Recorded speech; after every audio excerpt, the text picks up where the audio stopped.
Charles Raymond Starkweather, November 25th, 1938 to June 25th, 1959.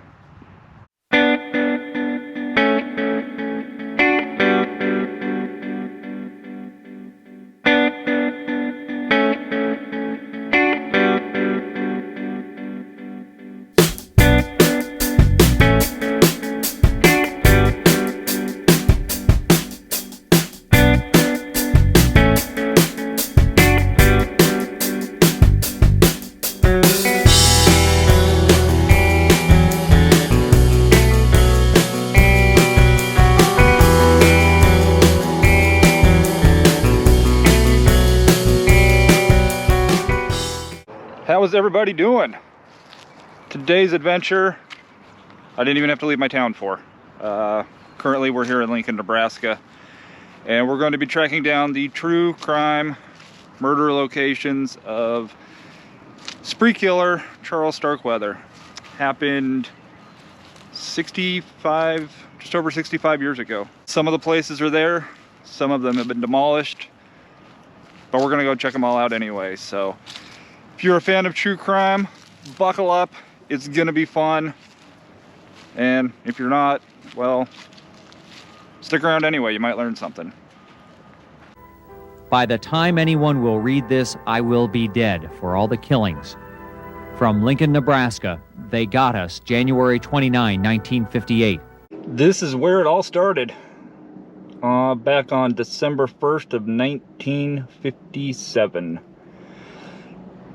Starkweather liked to hang out here, and the day before, I think it was November 30th, he tried to buy a teddy bear for his girlfriend Caril and Fugate on credit. The store clerk said no, can't do that. So Starkweather left, upset.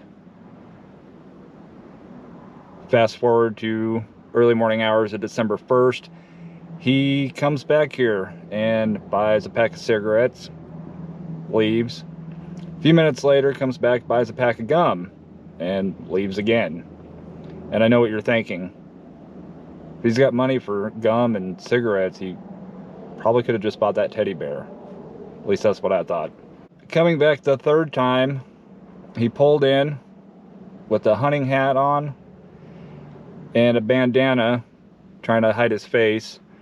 Walked in with his shotgun, held up the gas station. 21-year-old Robert Culvert, been working there a short time, fresh out of the Navy, I believe, and Starkweather demanded him to get in the safe, and he couldn't. He was new. He didn't have the combination for the safe, so Starkweather told him everything. Take everything out of the cash register. It was about, on some accounts, $150.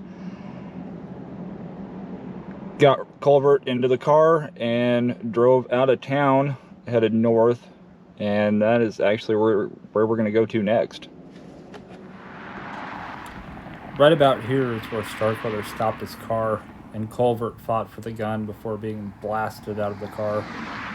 Seeing Robert still moving, Starkweather got out and shot him in the head before leaving his body to be found less than 2 hours later. But it wouldn't be for another 2 months for them to find out the killer of a young married man with a baby girl on the way was Charles Starkweather.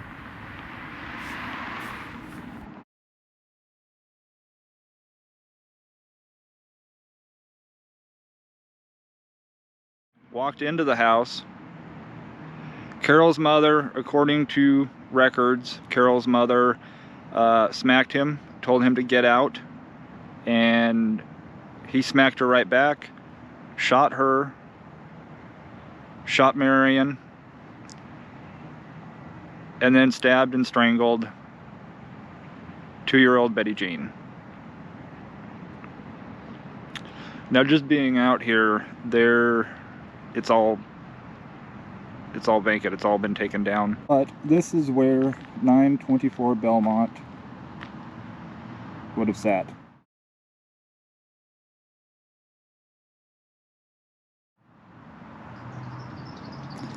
And we can line up the power line, the power pole to your right, to the right of the screen there. And that is the same power line. Just moving in. This would have been their front yard.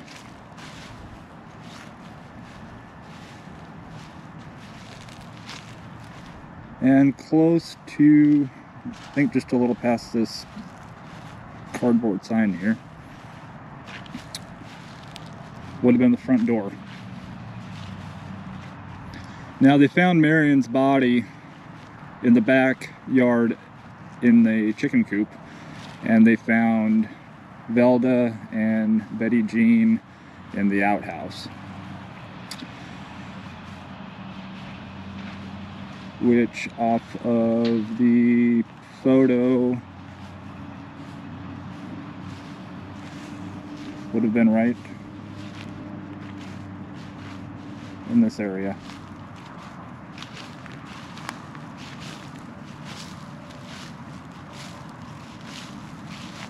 Right about here.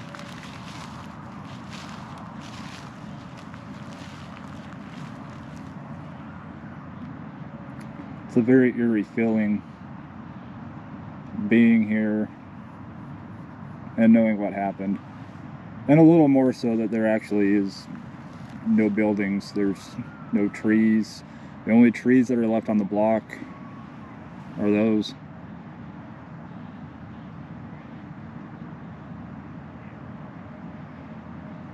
Very eerie. Starkweather and Fugate stayed in that house for about 6 days. She put a note on the door saying everyone was sick with the flu, signed Miss Bartlett. So on the 27th of January, they left. They got into Starkweather's car after Caril's grandmother, Pansy Street, came out again demanding to be let in. And when Caril turned her away, she said she was coming back with the police.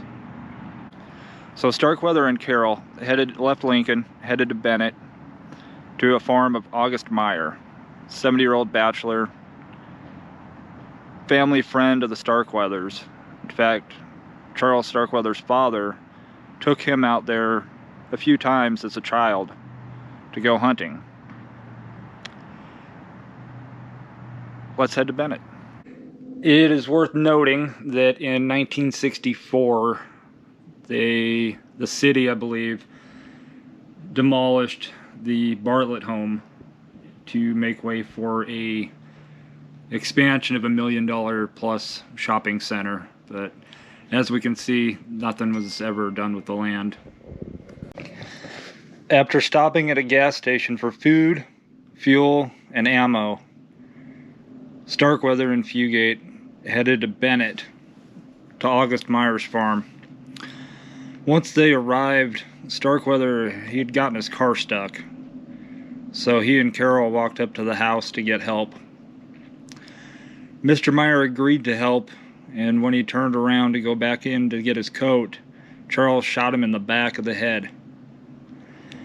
Now, unfortunately, the farm and all buildings of August have since been torn down, which is unfortunate, but it's a reality in cases like this. So after spending the day ransacking the home, Starkweather and Fugate left and caught a ride from high school couple, 17-year-old Bobby Jensen and 16-year-old Caril King. Starkweather directed Bobby Jensen to drive into Bennett to a small gas station so that he could make a phone call. Once they got to the gas station, they realized they had closed early and there was no way to access the payphone. So Starkweather then told Bobby to drive back to the abandoned schoolhouse, and that's where we're headed to now. Here at the old Bennett schoolhouse, where Starkweather directed Bobby Jensen to drive them. Once they arrived, Charles took both Bobby and Caril King inside the abandoned schoolhouse. He shot multiple times Bobby Jensen and stabbed and attempted to enforce himself on Caril King. He then drug the bodies to the storm cellar where they would be found the next day. The storm cellar has since been filled in, and any trace of it has been buried. But if the walls of that school could talk. Before we leave Bennett and head back to Lincoln, we're going to stop and pay our respects to August Meyer, Bobby Jensen, and Caril King.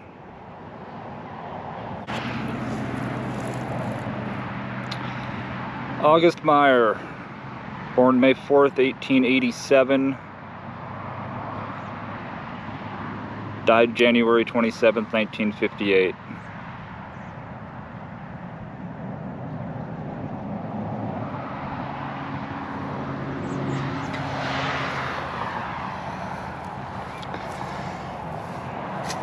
It being a small cemetery, a lot of families are buried together. So, should be actually right here.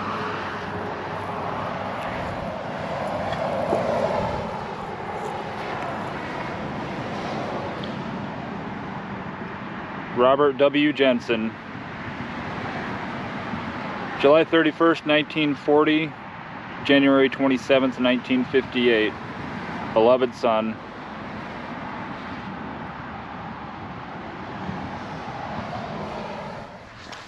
Again, very, very easy to find. Try to get my shadow out of the picture here.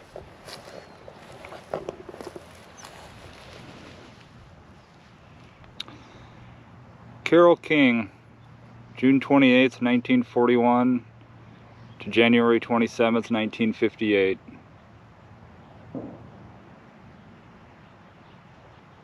I didn't bring the flowers, but it's nice to see somebody left them here.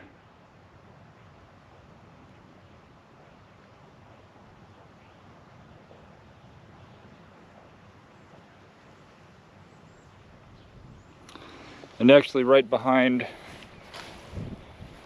her are her parents. Wow, going through a rough time. Mabel definitely did.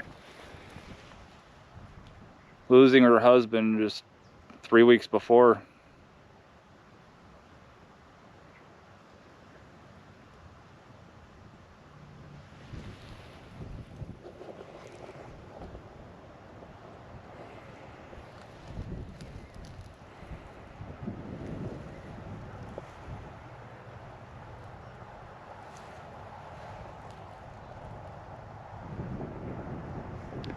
Aside from the noise from the cars on the highway, it's pretty peaceful out here. Came back here to Lincoln. Starkweather, obviously in the driver's seat, Caril riding shotgun. They made it to this neighborhood around the country club area of Lincoln. At the time, very wealthy, very prominent. And Charlie knew of the area fairly well because for a short time he was a garbage collector and actually collected garbage in this very area. So they found a little side street to park and sleep. And then when they woke up about 8 a.m., they decided to drive around for a little while until they picked the home of C. Lauer Ward. He's a prominent industrialist, is the chairman of the Capitol Steelworks. And that day he had actually left for work leaving his wife Clara and their maid Lillian Fensel. So Charlie pulled in the driveway, went to the back door with his gun, and told Lillian, tried to tell Lillian until he realized that she was deaf, so he wrote a note. Him and Caril stayed in the Ward home for the rest of the day. Clara made breakfast for Charles, whatever you want to call him, and then Charles took both Clara and Lillian upstairs, tied and bound them, and ultimately killed them. At about 5:30 that evening,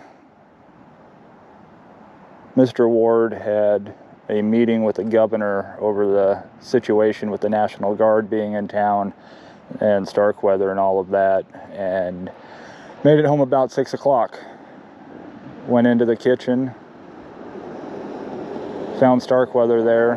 They had a fight, struggle for the gun, and Mr. Ward made an attempt to run out that very front door that's in front of us.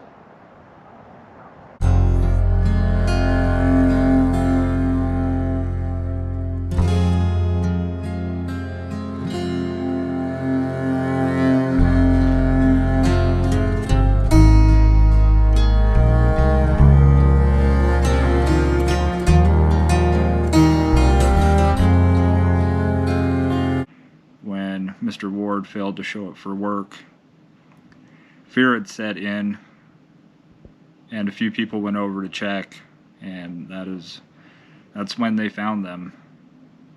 By then, Starkweather and Fugate were headed west. All right, we are at Wyuka Cemetery. So after leaving Lincoln and then ultimately leaving Nebraska in the Ward's Packard, they made it into Douglas, Wyoming, where a police officer actually had pulled up next to them, waved, and kept driving. Now, Starkweather thought that, hey, I've been spotted. So he takes off out of town, makes it a few miles outside of Douglas, and sees a car pulled over on the side of the road. Decides, you know what, we're going to switch cars. So he walks up to the car with his gun, I believe it was a .22, points the gun at Merle Collison. He was a traveling shoe salesman from Montana. Tells him we're going to trade cars. Merle says, no, we're not. So Starkweather shoots him again and again and again, about 9 times. Another guy stops. I think his name is Joe Sprinkle. Cool name. He tries to help. Wants to make sure everything's okay. Starkweather points the gun at him, says, you're gonna help me release this parking brake or I will shoot you. Joe's a big dude. They get into a fight, and Caril jumps out of the car because she sees a sheriff's vehicle driving down, and gets him to stop, jumps in the car, tells him what's going on, and Starkweather gets back into the Packard, and a chase ensues. After a few miles, I think headed back towards Douglas, the sheriff shoots out the back window of Starkweather's car. Piece of glass from the back window struck Starkweather on the ear. He pulled over thinking that he's bleeding to death. Nope. They get him captured. They bring him back to Lincoln. And he is found guilty in the murder of Robert Jensen. It was on Thursday morning, June 25th, 1959. Starkweather was executed by electrocution in Old Sparky at the Nebraska State Penitentiary, the south end of Lincoln. Starkweather remained calm until the end, had no last words, and never showed any signs of remorse. Now Caril, she is charged as well, and they find her guilty and sentence her to life. So as we wrap up the video today, we are going to pay our respects to Chester Ward, Clara Ward, Marion and Velda Bartlett, and little Betty Jean. Now we're at section 25 here at Wyuka, and thanks to Find a Grave, I think I know the general area based off of a couple other headstones in the background. I think I'm in the right area. I hope. We are.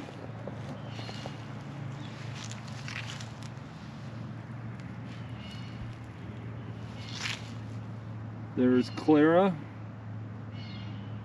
June 2nd, 1907 to January 28th, 1958. And right next to her, Chester Lower Ward, August 5th, 1910 to January 28th, 1958. A few sections over from the Wards and Starkweather are Carol's mom, sister, and stepfather. Marion S., July 3rd, 1899 to January 25th, 1958. Betty Jean, February 11th, 1955 to January 25th, 1958. And Velda, April 21st, 1921, January 25th, 1958.